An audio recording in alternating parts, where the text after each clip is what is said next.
Avec la coopération japonaise, nous avons décidé de revoir en fait les travaux en régie. Et je vais ici dire merci à la coopération japonaise pour nous soutenir, pour qu'on puisse travailler ensemble à pouvoir sauvegarder le patrimoine routier. Alors, vous voyez, la méthode, elle est simple. Nous-mêmes, nous intervenons sur la route en cas de dégradation. Effectivement, la méthode en régie nous permet d'intervenir rapidement et circonscrire les dégradations.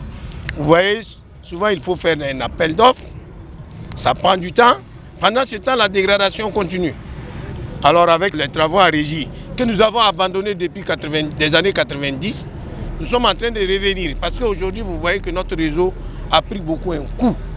Et qu'aujourd'hui, il faut qu'on puisse mettre en place des brigades qui nous permettent d'intervenir rapidement. Ce n'est pas des grands travaux, mais en tout cas, c'est très important pour donner une certaine durabilité à nos ouvrages, notamment aux chaussées.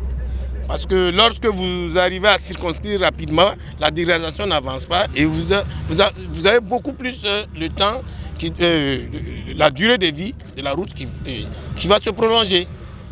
Voilà, donc nous, ici, nous disons qu'on devait venir quand même avec l'ambassadeur du Japon qui nous soutiennent déjà pour une première brigade.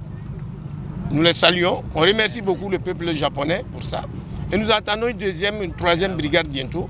Et on va installer peut-être une brigade à Bobo.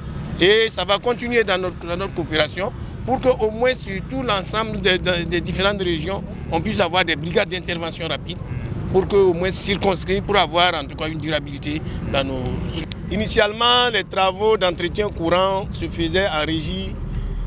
Et ce n'est que dans les années 90, avec le phénomène du pass, on nous avait dit de l'abandonner, ce qui est très grave. On l'a abandonné, mais voici les conséquences. Nous avons perdu presque 80% de notre réseau routier. Et il faut revenir. Il faut le faire.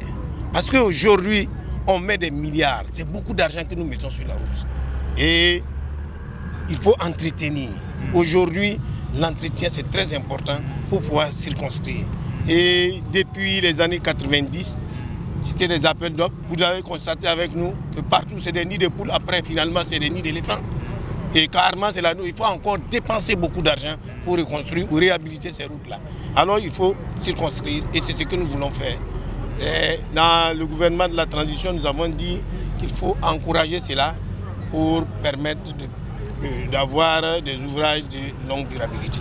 Mais c'est lorsqu'il y a une dégradation, ils vont intervenir. Plus, ce qui nous intéresse, c'est que ça va nous amener à prendre la main-d'œuvre. Beaucoup plus de la main-d'œuvre qu'on va beaucoup intéresser, ils vont intervenir. Et il faut le dire, quand on le fait, c'est bien fait, scientifiquement fait, ce n'est pas fait dans la précipitation. Et on va respecter les règles qui sont prévues pour cela. Voilà.